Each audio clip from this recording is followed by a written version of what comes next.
ॐ सदाशिवसमारम्भां शङ्कराचार्यमध्यमाम् अस्मदाचार्यपर्यन्तां वन्दे गुरुपरम्पराम् ॐ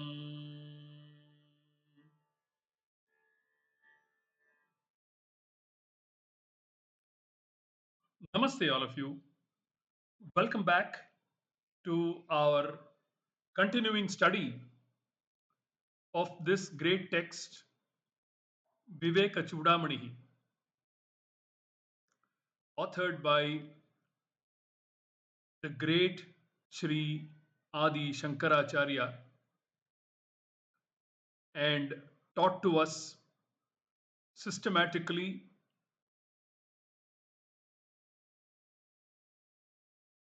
and with a lot of love and compassion by our dear Guru Swami Paramarthananda.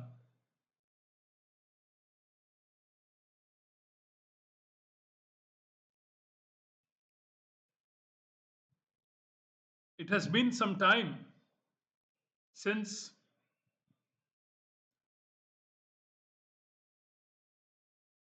we looked at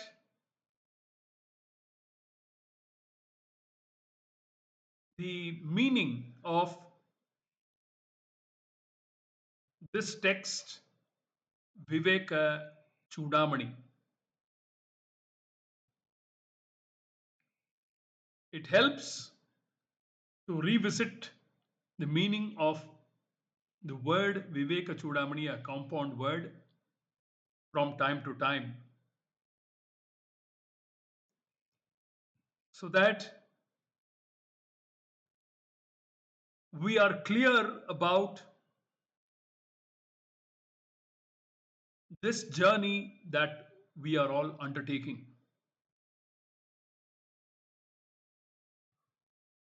To understand where we are headed,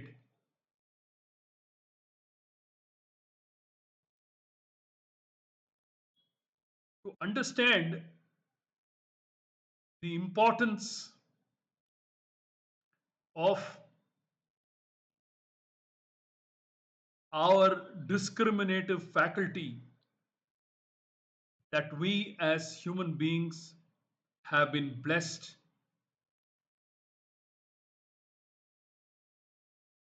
by Ishvara's abundant grace.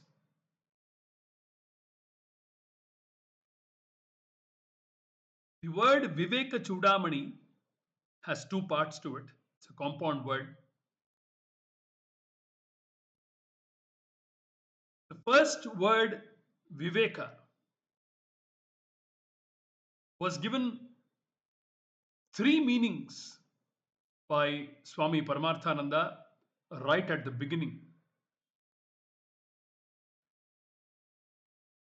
And those three meanings are: one, the word Viveka means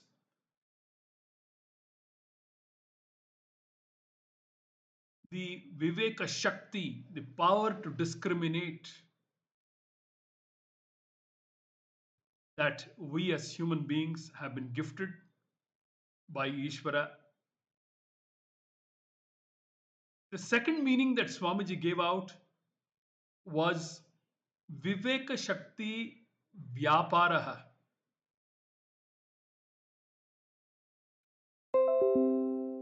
Putting to good and constructive use of this invaluable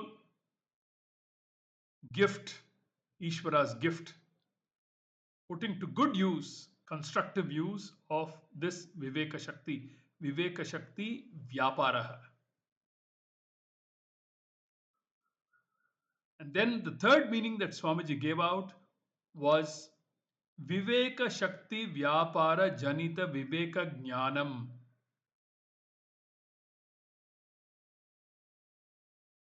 The knowledge that arises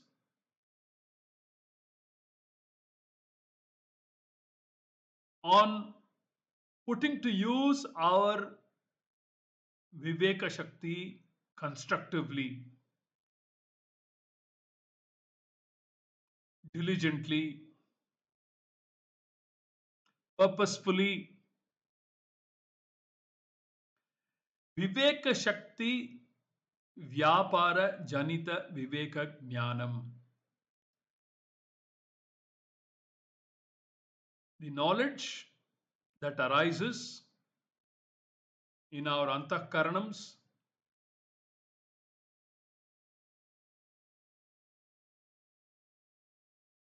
through the process of putting to good use our God given Viveka Shakti. These were the three meanings that Swamiji gave out for the word Viveka.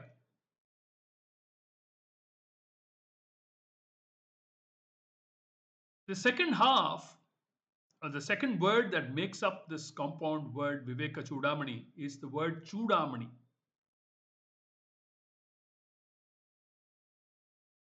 Chudamani means the crest jewel, the crest jewel that shines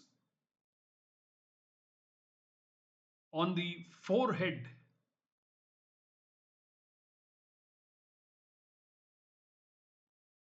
of our traditional women, Chudamani.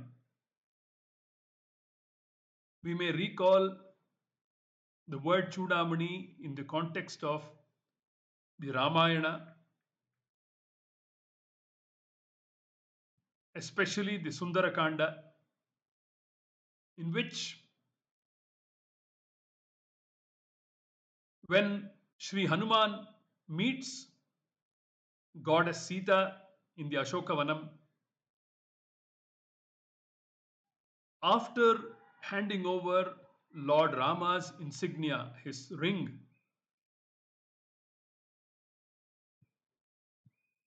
to goddess Sita, she in turn hands over her Chudamani to Sri Hanuman to take it back to Sri Rama, indicating that she is still alive and waiting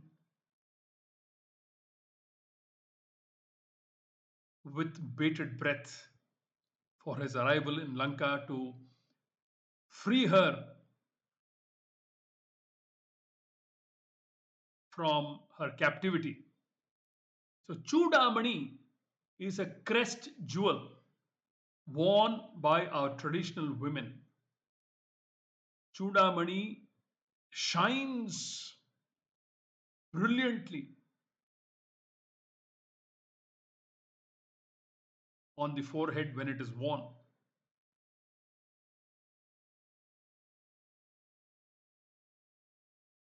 Therefore, Shankaracharya, when he uses the word Chudamani as the second word of this compound word, he means that our Viveka Shakti must shine brightly, brilliantly,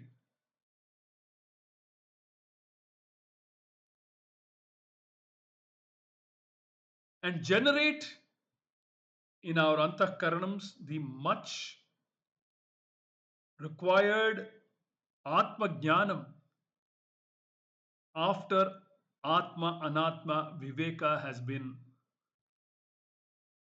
gone through with diligently.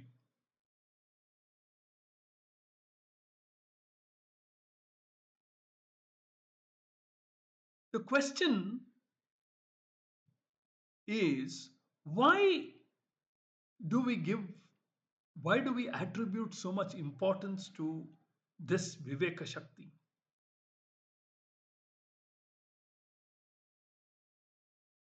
For which Swami Paramarthananda, whenever the context arises, would quote this favorite shloka of his.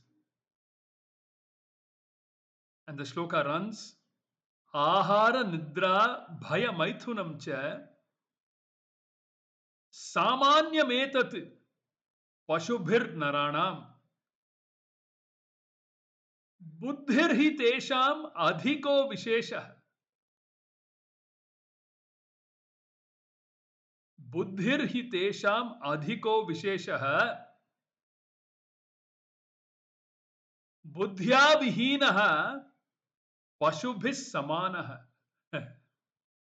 Very easy to understand. Very significant verse that highlights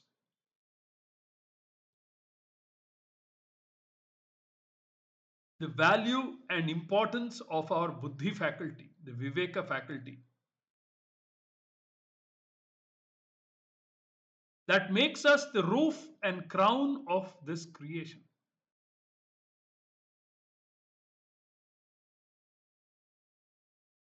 That is how important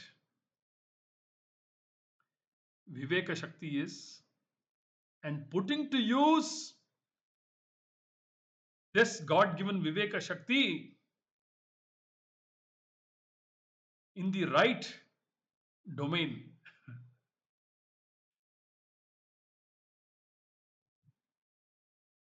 When we say that the Viveka Shakti should be put to good use, Viveka Shakti is no doubt required in every walk of life, at every moment in our lives, whenever we need to take decisions.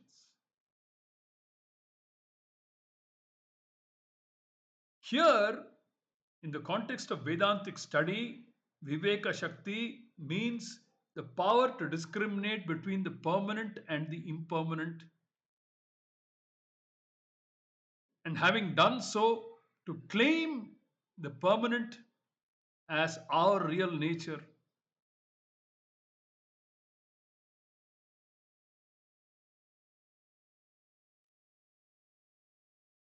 and relegating the impermanent to a dependent status.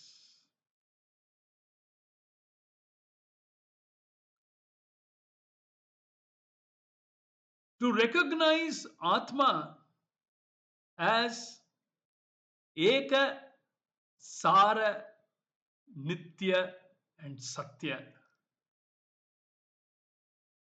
ESNS. And Anatma, everything else other than the Atma, as Aneka, Asara, Anitya, and Asatya.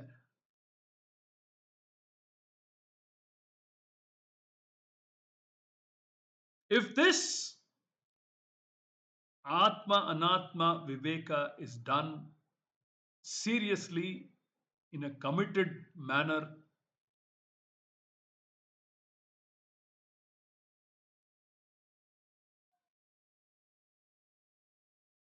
its twin brother Vairagyam automatically is born. In fact, the more the Viveka, the more the the clearer the Viveka, the more intense is Vairagyam towards the Anitya Vastu.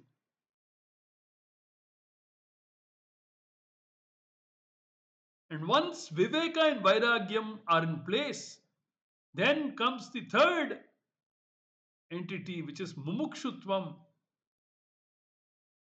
a an intense yearning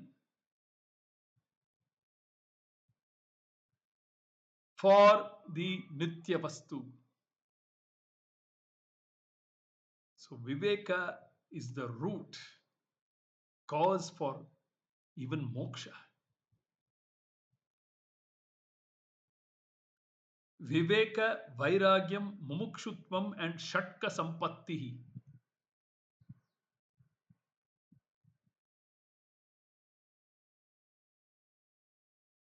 There is so much responsibility that lies on our shoulders to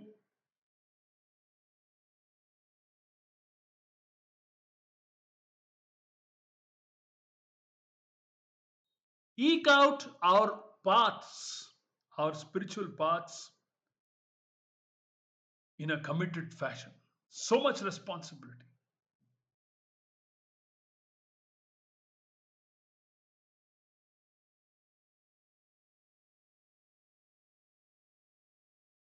इह चेद अवेदीद अथ सत्यमस्ति.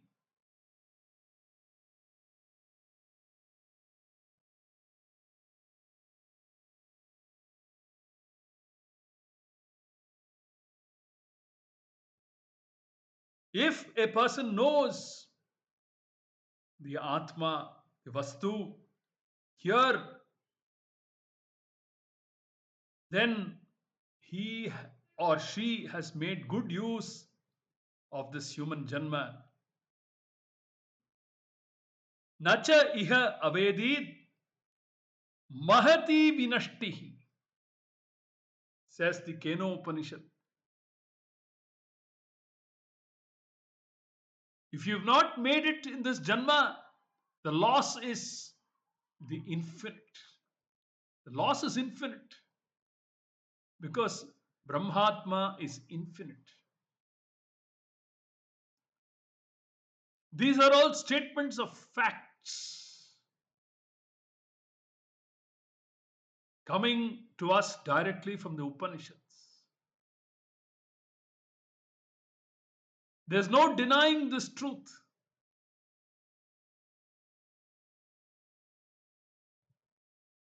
So one needs to understand this thoroughly.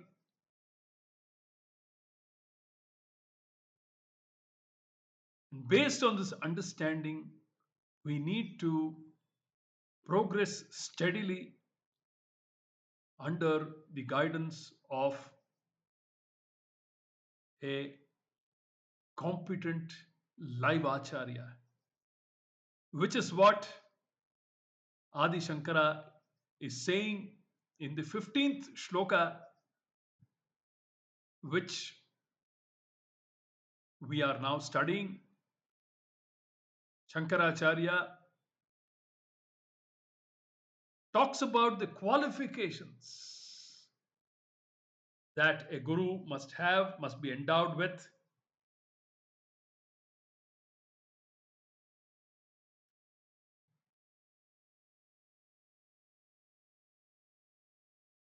which we will continue to look at in the following capsules and take our study forward. Until then, Hari Om.